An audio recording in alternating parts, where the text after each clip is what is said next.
तो चलिए, आज का सूत्र है स्वयं को जाने। देखो देवियों और सज्जनों, एक होता है जन्म और दूसरी होती है मृत्यु,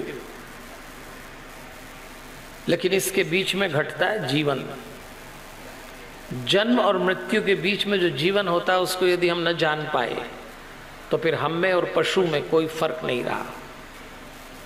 जन्म और मृत्यु तो पशु का भी होता है, लेकिन पशु जीवन को नहीं जान पाता। जीवन को जानने की संभावना हम में है, और जीवन को जानने के लिए जो जो भी साधन है उसमें से एक है सत्संग। आप इस सत्संग में क्या लेने आए हैं? अगर आप पाप और पुण्य के चक्कर में आए हैं तो कुछ नहीं मिलना, क्योंकि दुनिया में दो बीज ऐसे हैं जिनकी भ्रूण हत्या नहीं होती। एक है पाप का बीज और दूसरा है पुण्य का बीज। पाप बोएंगे पाप उगेगा, पुण्य बोएंगे पुण्य उगेगा। दुनिया का कोई पाप किसी पुण्य से नहीं कटता, और दुनिया का कोई पुण्य किसी पाप से भी नहीं कटता। आप यहां लेने आए हैं जीवन, और उसको समझना पड़ता है।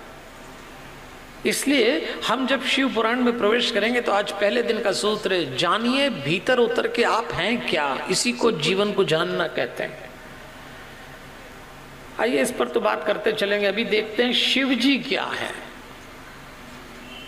शिव पुराण में भगवान शंकर का जो व्यक्तित्व, चरित्र, महिमा, लीला आएगी तो शिव जी क्या है। तो पहला, शिव जी कल्याण के देवता हैं। अंग्रेजी में कल्याण को वेलफेयर कहते हैं। दूसरों के हित में जीना। जब ये महिम जैन साहब वर्णन कर रहे थे तो कभी कभी हमको लगता है कि क्यों बार बार हम याद करते हैं, पर सच तो यही है कि दिव्यांगों के लिए, मनुष्य जीवन के लिए जीने वाले जो लोग हैं वो जब इकट्ठे हुए तो नारायण सेवा संस्थान बन गया। आप जानिए जीवन को, हम नहीं जान पाते हैं जीवन को। तो आज की कथा का सूत्र ही है जीवन, और पहला स्वरूप शंकर जी का कल्याण। ये तो देवता ही कल्याण के हैं। कल्याण का मतलब ये दूसरों के हित में जीना। 5 देवों में शिव जी प्रधान हैं। वेदों ने शिव जी को अव्यक्त, अजन्मा, सबका कारण बताया है। ये विश्व प्रपंच के सृष्टा हैं, पालक हैं, संहारक हैं, ऐसा कह के इनको गुणगान किया गया है। और शास्त्रों में तो लिखा है देव, दनुज, ऋषि, महर्षि, योगींद्र, मुनींद्र, सिद्ध, गंधर्व, इतना ही नहीं, ब्रह्मा और विष्णु तक इनकी उपासना करते हैं शिव जी की। श्री राम और श्री कृष्ण के तो ये परम आराध्य हैं। ऐसे शिव जी की कथा अब हम सुनने जा रहे हैं। तो चलिए कथा में, लेकिन इससे पहले कि कथा में चले, मैं निवेदन करूं कि 7 दिन में 5 काम करना है आपको। सुनने के लिए कथा नहीं सुनना। पहला, भरोसे से कथा सुनिएगा। भगवान भरोसे का दूसरा नाम है। इस दुनिया में कुछ लोग हैं जिनको परमात्मा मिला है, और यदि किसी एक को भी मिला है तो वो आप क्यों नहीं हो सकते, आपको भी मिलेगा। दूसरा, एक ललक बनाए रखिए। ऐसा नहीं बैठ गए, सुन लिया, चले गए, ये ना करिए। एक तड़प के साथ बैठिए कि नहीं, आए हैं तो कुछ लेके जाएंगे। तीसरी बात, शिकायत चित्त को विराम दे दीजिए। देखिए, जिसका चित्त शिकायती वो अशांत, और जिसका चित्त सहमत वो शांत।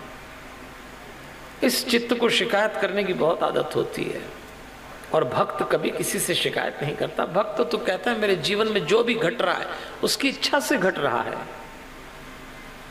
चौथी बात, थोड़ा मौन सा दिएगा। बहुत बोलते हैं हम लोग। बोलना हमारी जरूरत होना चाहिए, बोलना हमारी आदत हो गया। कितना बोलते हैं।